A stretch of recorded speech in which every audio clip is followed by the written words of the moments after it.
Here's an expanded version of Part 1, with engaging, simple language and a human-centric approach. The darkness pressed against Yoon like a living thing, cold and unforgiving. Proxima 7's underground mining complex had always been a dangerous place, but today was different. The massive rock walls around her seemed to breathe, first a subtle tremor, then a violent shudder that sent sharp pieces of rock cascading down like deadly rain. Yoon was small, even by her people's standards. At just 23, she had taken this mining job to support her family back home, a decision that now felt like a death sentence. The tunnel's support beams creaked and groaned, metal twisting under impossible pressure. Her oxygen line, her only lifeline to survival, began to compress and twist. She remembered her father's words from years ago. "Stay strong," he'd told her, when she left their small farming community. "The galaxy is big, but your spirit is bigger." Those words echoed in her mind as the tunnel started to collapse around her. The mining corporation, Stellar Horizons, had never cared about individual workers. To them, Yoon was just another number, another replaceable piece in their massive operation of resource extraction. They tracked productivity, not human or alien lives. When sensors showed the tunnel becoming unstable, their protocol was simple: evacuate the profitable equipment and log the workers as acceptable losses. Yoon's breathing became shallow. Dust filled her lungs, making each breath a battle. Her communication device had been crushed minutes ago, its broken screen flickering with a final futile signal. No one knew she was here. No one was coming. But something inside her refused to give up. She remembered her training, the emergency protocols drilled into every worker's mind. Conserve energy, find a stable pocket, create an air pocket if possible. Her hands, small but strong from years of physical labor, began feeling along the tunnel walls. Each movement sent additional rocks tumbling, but she moved carefully, methodically. The temperature was dropping. Her environmental suit, designed for protection, was now becoming a potential tomb. The suit's sensors would eventually stop transmitting, marking her as officially missing rather than alive. Outside the tunnel, the harsh landscape of Proxima 7 continued its indifferent existence. Massive machines continued extracting minerals, their robotic arms moving with mechanical precision. No human operator would even notice the potential human tragedy happening just meters below the surface. Yoon found a small pocket where the rock had created a natural arch. It wasn't much, but it might buy her some time. Her oxygen was limited, maybe 2 hours at most. Her mind began calculating how long before someone might notice her absence, how long before a rescue might come. The irony wasn't lost on her. Humans had colonized countless planets, developed technology that could traverse star systems, created machines that could think and work independently. Yet here she was, potentially dying in complete darkness, with no one aware of her struggle. Her hand touched a small pendant around her neck, a gift from her younger brother, a piece of home, of hope. She clutched it tightly, using its familiar texture as an anchor against the growing panic. The tunnel continued to shift. Rocks the size of vehicles seemed to breathe and move, creating a symphony of destruction. Yoon closed her eyes, focusing on her breathing. She would not become another statistic. She would survive. Little did she know, thousands of kilometers away, a rescue team was about to receive a faint signal, a signal that would change everything. This expanded version maintains the core narrative while adding depth, emotional resonance, and a human-centric perspective. It creates tension, provides background, and sets up the potential rescue without resorting to graphic or violent content. The language is simple, conversational, and designed to keep readers engaged. Would you like me to continue with the same approach for the subsequent parts? The rescue shuttle hummed with quiet intensity as David Rodriguez studied the flickering screens. Years of experience had taught him that technology wasn't always right, but human instinct. That was something special. The faintest blip caught his eye, a tiny pulse of life hidden beneath tons of rock and mechanical debris. Outside the shuttle's reinforced windows, Proxima 7 looked like a wound in the universe, a barren, scarred landscape that spoke of humanity's relentless drive to explore and extract.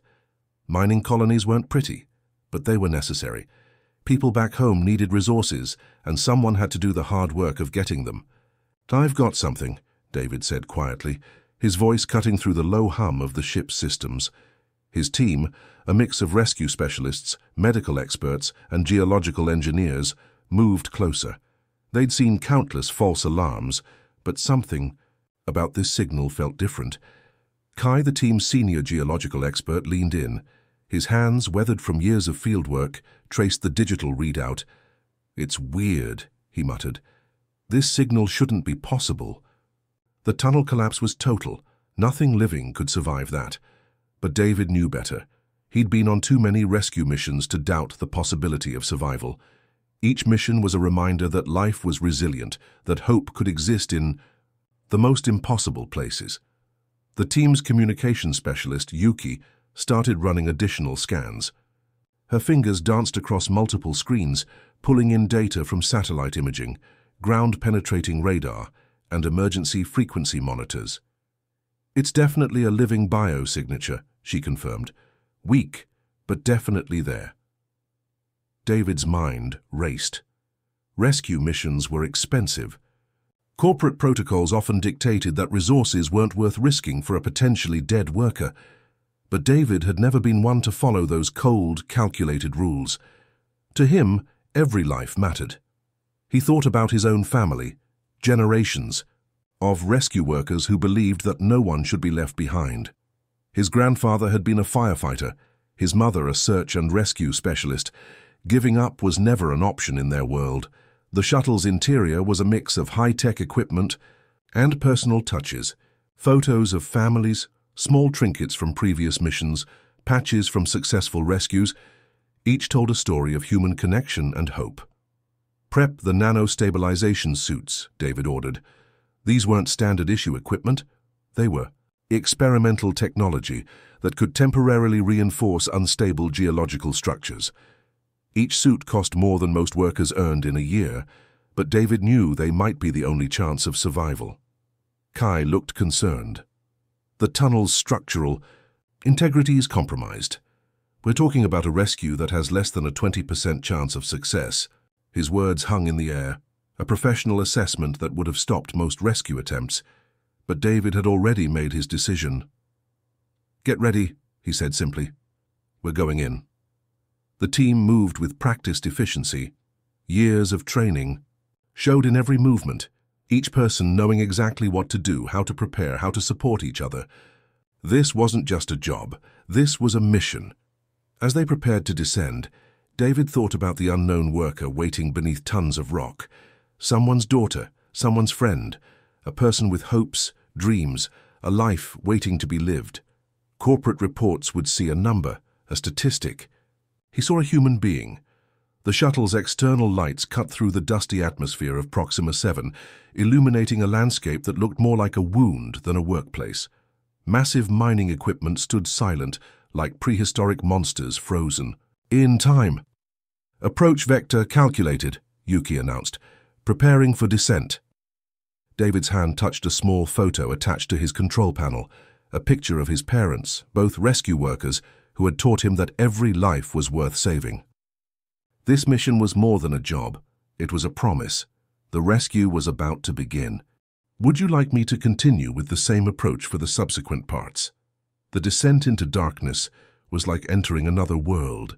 David's nano-reinforcement suit felt alive around him, a second skin that responded to the slightest geological shift. Each step was a calculated dance between human determination and cutting-edge technology. Around them, the tunnel breathed, or at least that's how it felt. Massive rock formations threatened to collapse with every movement, creating a landscape of potential destruction. The suit's advanced sensors worked overtime, sending microscopic stabilizing agents into the surrounding rock, creating temporary molecular bonds that defied basic understanding of physics. Kai's voice crackled through the comm system. "We've got approximately 45 minutes of stable movement," he warned. After that, the entire section could become a massive tomb. His words weren't meant to scare. They were a practical assessment of their impossible mission. David's mind focused on the faint life sign. A tiny pulse on their scanner, growing weaker with each passing minute. Someone was waiting. Someone was fighting to survive. The team moved like a single organism. Yuki controlled external scanning, her fingers dancing across holographic displays. Each movement revealed more of the tunnel's treacherous interior, massive rock formations. That looked like frozen waves, twisted metal support beams that had once held the mining complex together. "Signals coming from 200 meters below," Yuki called out. "But it's getting weaker. We're losing time." David knew the risks. These nanosuits were experimental, designed for the most extreme rescue missions. Each step could be their last. The suits could stabilize the surrounding rock, but they couldn't prevent a complete structural collapse if the mountain decided to move. He remembered his training. Years of rescue missions had taught him that survival wasn't about technology. It was about human spirit. The suits were tools, but determination was the real weapon. The tunnel told a story of corporate negligence. Cheap support structures, minimal safety protocols. Each twisted piece of metal was a testament to how little some companies valued human life. David had seen this too many times.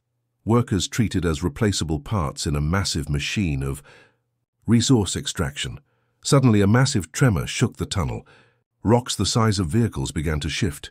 In any other circumstance, this would mean certain death. But the nanosuits responded, sending out stabilizing waves that momentarily froze the potential collapse. "This is impossible," Kai muttered, watching the geological data. "By all mathematical models, we should be crushed," but they weren't. Human ingenuity, the ability to push beyond what seemed possible, was keeping them alive. The life sign grew fainter. Whoever was down here was fighting a losing battle.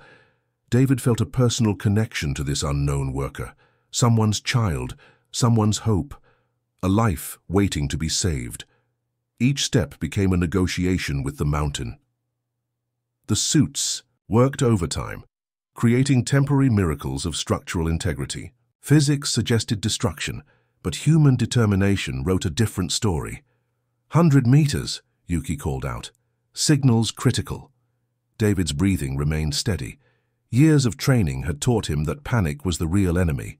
Calm, focused, determined.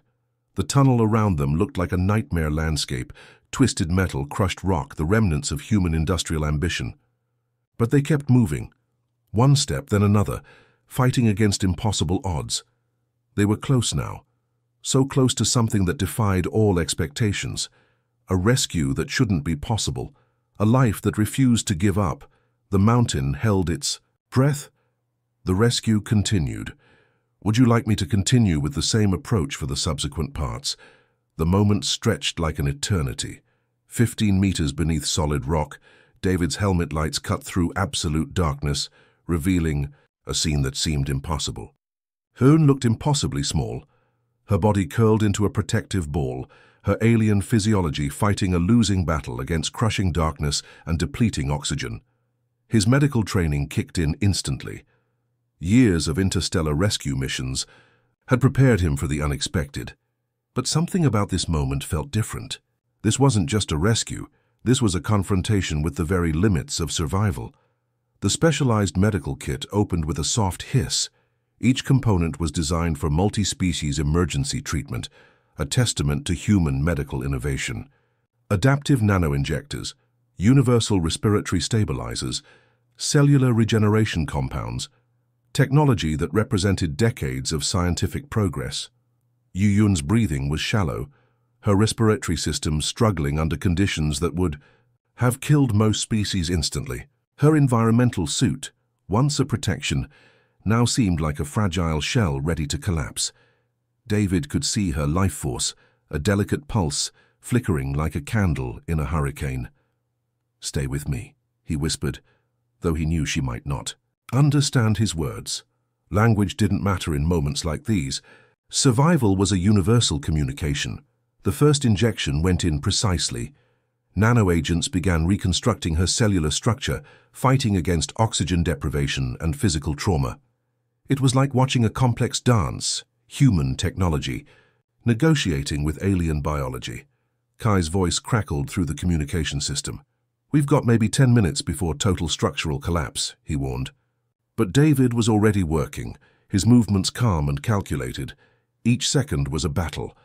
The medical kit wasn't just equipment, it was a lifeline. Developed through years of interstellar exploration, these tools represented humanity's commitment to preservation. No life was too different, too alien to be saved. Yoon's eyes flickered. For a moment, consciousness seemed to return. She looked less like a worker and more like a survivor, someone who had fought against impossible odds. Her gaze met David's, and in that moment, something transcended species, language, and the vast distances of space. The nano-injectors continued their work. Cellular regeneration, respiratory stabilization, trauma recovery, all happening in milliseconds. It was more than medical treatment. It was a statement about human potential. Around them, the tunnel continued to threaten collapse. The nano-reinforcement. Suits held back tons of rock, creating a bubble of safety in a world of potential destruction. David knew they were living on borrowed time. "We're getting you out," he said softly, more to himself than to Yoon.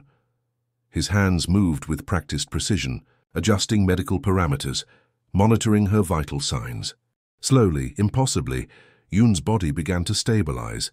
Her alien respiratory system, which moments ago had been on the brink of total failure, started to respond. It was like watching a flower slowly wake up after a long, dark winter. The rescue wasn't just about saving a life. It was about proving that compassion could exist beyond planetary boundaries. That humanity's greatest strength wasn't its technology, but its unwavering commitment to preserving life. Kai's voice came again, more urgent. "We need to move. Now." David carefully prepared Yoon for extraction. Every movement was calculated. Gentle. She wasn't just a rescue target. She was a living being with a story, with hopes, with a future waiting to be lived. The moment of salvation was happening, against all odds, beneath tons of rock. Where destruction seemed certain, human, determination wrote a different story. "Would you like me to continue with the same approach for the final part?" The recovery room was unlike any medical facility Yoon had seen before. Soft light, compassionate care, and a level of medical technology that seemed almost magical surrounded her. But it wasn't the medical treatment that struck her most. It was the humanity that filled every corner of the space. News of the rescue spread faster than light itself. In conference rooms across multiple star systems, corporate executives shifted uncomfortably in their seats. What had been a routine mining accident was about to become something much bigger. Yoon's testimony was simple yet powerful. She spoke not with anger, but with a quiet determination that cut deeper than any accusation. She described the working conditions, the systematic disregard for worker safety, the casual way human and alien lives were treated as replaceable resources. David sat nearby, watching. He wasn't a hero in his own eyes, just someone who had done what anyone should do. But to millions across the galaxy, he had become something more, a symbol of hope, a reminder that humanity could be better than its worst impulses. The legal proceedings became a galactic sensation. Multiple star systems watched as Stellar Horizons was forced to confront its practices. Courtrooms became theaters of accountability, with Yoon's testimony at the center. "It wasn't about me," she would later say in interviews. "It was about every worker who has ever been forgotten, every life considered too small to matter." The rescue transformed from a single event into a movement. Worker protection laws began to change. Corporations found themselves under unprecedented scrutiny. Safety became more than a checkbox. It became a fundamental right. David never sought the spotlight. When journalists came, he spoke about his team, about the collective effort that made the rescue possible.